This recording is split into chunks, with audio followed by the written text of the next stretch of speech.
तो big boss 18 आज show host कर रही है एकता मैम। एकता मैम ने सबको बैश किया है।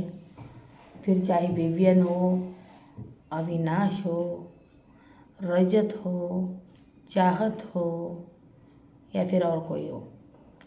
तो भाई सबसे पहले एकता कपूर मैम आई।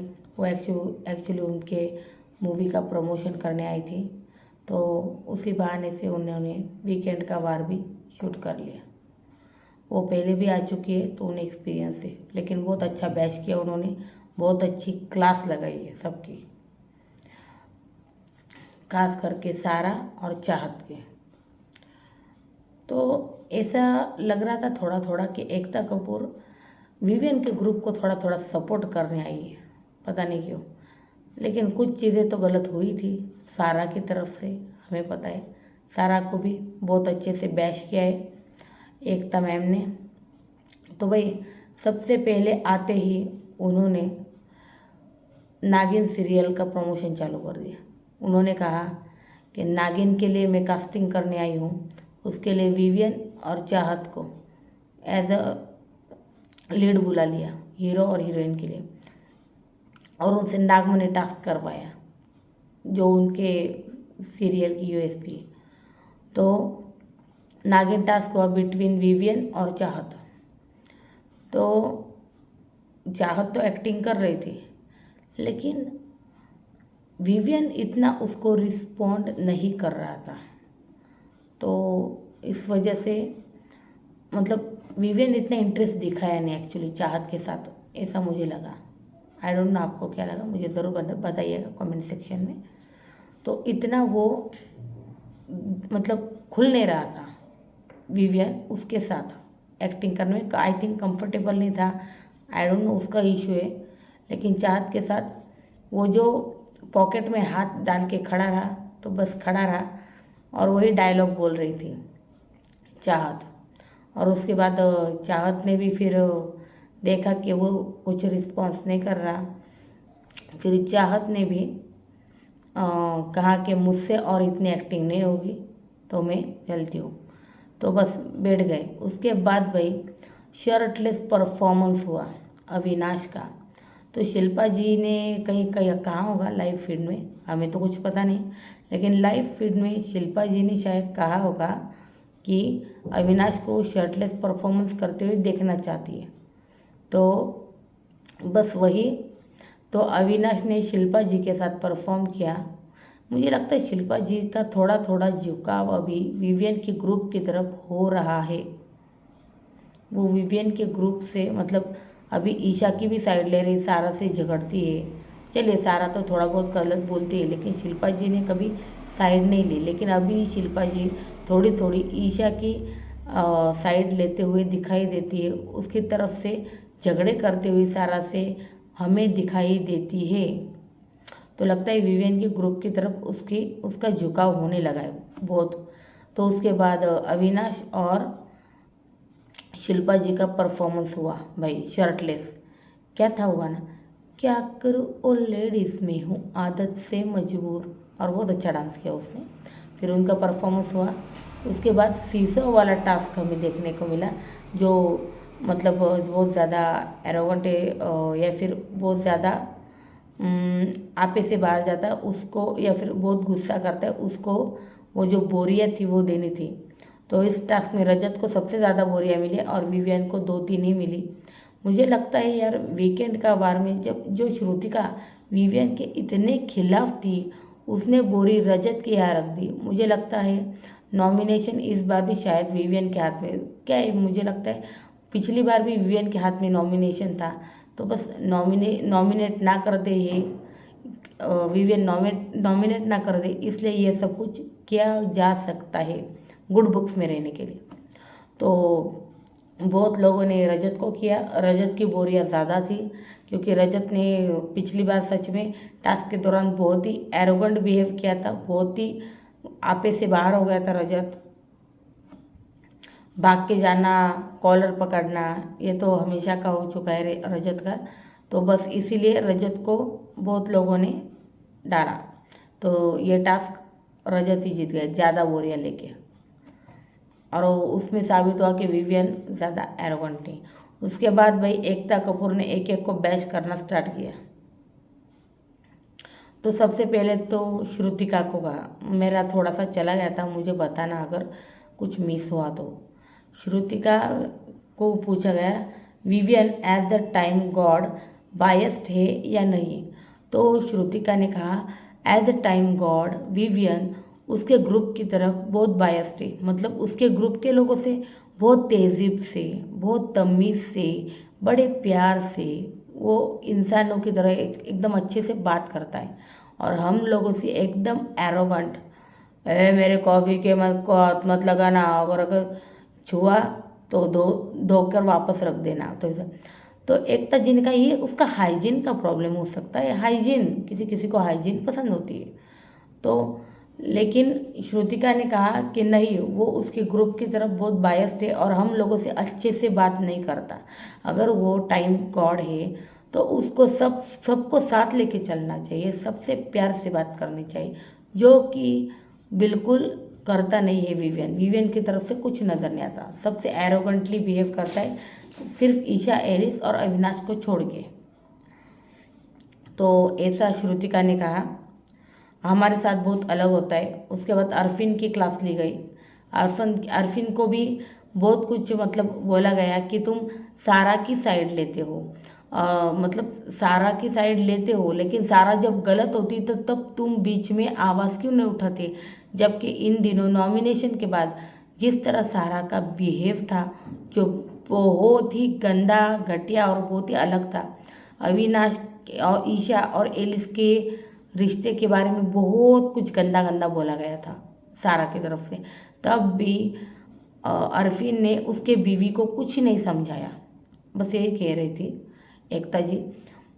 तो अरफिन ये बोल रहा था कि अविनाश बोला कि तुम भोंकता है, लेकिन अविनाश ने सिर्फ भोंकता ही यही कहा था, लेकिन सारा ने बहुत हदें क्रॉस कर दी थी। ये भी कहा था पति पत्नी और वो है अविनाश, एलिस और ईशा के बारे में पता नहीं क्या करते रहते,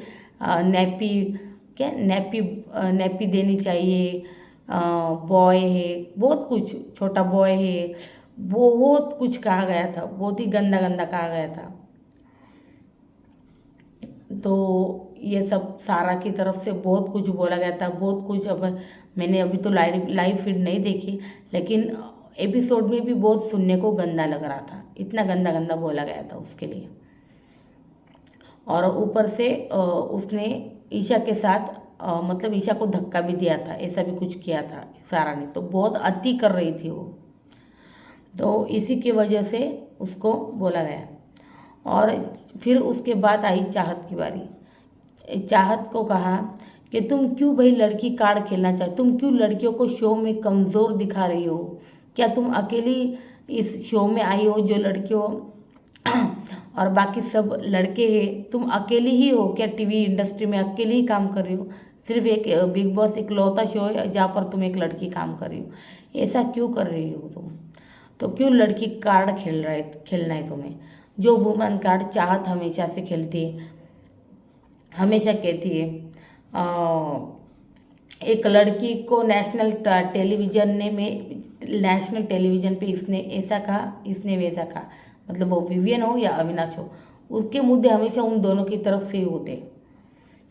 उसके बाद वुमन कार्ड खेलना हो, लड़कियां हर जगह इक्वलिटी ये करती है, तो हर जगह नौकरी भी करती है, घर का काम भी करती है, बच्चों को भी संभालती है, सब कुछ करती है, तो इक्वली है, ना वो मर्द से बड़ी है ना वो मर्द से छोटी है, इक्वल है, मर्द औरत इक्वल है, ऐसा एकता जी ने कहा। अगर आप किसी के ऊपर पानी फेंकेगी तो वो तो आपको जवाब देगा ही, उसमें वुमन कार्ड क्यों खेलना है आपको, क्यों आप हमेशा ये, मैं गांव की हूँ इसलिए मुझे ऐसा बोला, फिर गांव का कार्ड, विलेज कार्ड चालू हो गया वुमन कार्ड के बाद। फिर उन्होंने कहा कि तुम घर में वुमन कार्ड खेल रही हो और तुम्हें क्यों ऐसा लगता है कि तुम वुमन हो तो तुम्हें कोई स्पेशल ट्रीटमेंट मिलनी चाहिए, तुम एक एज अ खिलाड़ी हो तो तुम खिलाड़ी की तरह खेलो, तुम वुमन कार्ड मत खेलो, ऐसा चाहत को उन्होंने बताया। स्पेशल ट्रीटमेंट एक्सपेक्ट मत करो तुम, तो और रही हाइजीन की बात, अगर किसी ने हाइजीन के बारे में कह भी दिया तो उसमें इसमें क्या होगा कि लड़की होकर तुम सूसू और पोटी के बारे में बात करो, ये क्या हुआ? लड़की की और लड़की की सूसू पोटी अलग होती है। एकता कपूर मैम ने ये भी सवाल उठाया कि भाई सूसू और पोटी लड़के की अलग लड़कियों की अलग होती है। सूसू सूसू होती है, पोटी पोटी होती है, फिर वो लड़की की हो लड़की की हो।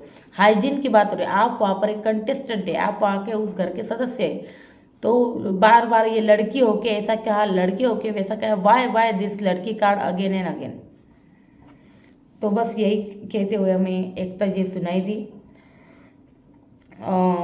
और वैसे ही मैंने जैसे कहा कि औरत मर्द की सूसू पोटी है, कि उन्होंने कहा लड़कियों वाला कार्ड खेलना बंद करो, ये भी कहा। उसके बाद सब नेशनल टेलीविज़न को एक लड़की को ऐसा कहा, ये सुन सुन के सबके कान पक चुके हैं, ऐसा भी एकता कपूर मैम ने कहा। उसके बाद रजत हाथ उठा के बोलता, मैम एक मिनट। तो एकता जी ने कहा, हाँ तुम पर भी आना है मुझे, बोलो तुम, मुझे 2 मिनट बात, तुम नहीं, तुम 5 मिनट बात कर लो, लेकिन तुम बोलो। उसके बाद रजत ने कहा कि औरतों को रिस्पेक्ट नहीं करनी चाहिए क्या? तो एकता मैम ने कहा बिल्कुल करनी चाहिए। औरतों की रिस्पेक्ट क्यों नहीं करनी चाहिए? औरतों की रिस्पेक्ट ज़रूर करनी चाहिए। और जब आप गाली गलौज करते हो, जब किसी को उसकी माँ की ऊपर गाली देते हो, तब आपकी औरतों की रिस्पेक्ट जाती कहाँ है? तो ये बहुत अच्छा था, उन्होंने ये लाइन बहुत अच्छी कही कि सच में तो आप ये कहते हैं, और ऊपर से ईशा के सामने भी वो सब कुछ साबित किया कि ईशा के तुम भाई बनते हो, ये बनते हो। और पीछे से उनकी जब हमें पता है विवियन और ईशा को वो जो क्लिप दिखाई गई थी पिछले दिनों, उसके बाद उसका जिक्र हुआ। फिर विवियन बता रहा था, फिर विवियन ने कहा ईशा को तुम एक्सप्लेन अच्छा कर सकते हो, तुम कहो, तुम्हारे बारे में थी। फिर ईशा ने कहा कि मैं उनकी रिस्पेक्ट करती थी रजत भाई की, लेकिन वो मेरे पीठ पीछे बहुत बुरा बोलते, मुझे ही घर से निकालने की बात करते, ये करते वो करते। तो मैं सुन के हर्ट हो गई। मुझे अब हमेशा मेरे ग्रुप के सदस्य कहते थे कि भाई ये ऐसा करता है, ये डबल ढोलकी ये वो है, लेकिन मैंने कभी विश्वास नहीं किया। लेकिन अभी ऐसा मुझे विश्वास मैंने बाद में विश्वास करा। फिर एकता कपूर मैम बोली, तो फिर भी तुम कल बोल रही थी कि रजत के लिए तुम्हारे दिल में रिस्पेक्ट है, क्यों? तो वो बोली कि मैं उसको, वो कुछ भी माने, मैं उसको भाई मानती हूँ। तो एकता कपूर मैम ने उसको यही कहा कि तुम्हें ये सब कुछ करने की ज़रूरत ही नहीं, तुम इतनी जल्दी इमोशनल क्यों अटैचमेंट कर रहे हो किससे भी, फिर वो भाई हो या फिर कुछ भी हो।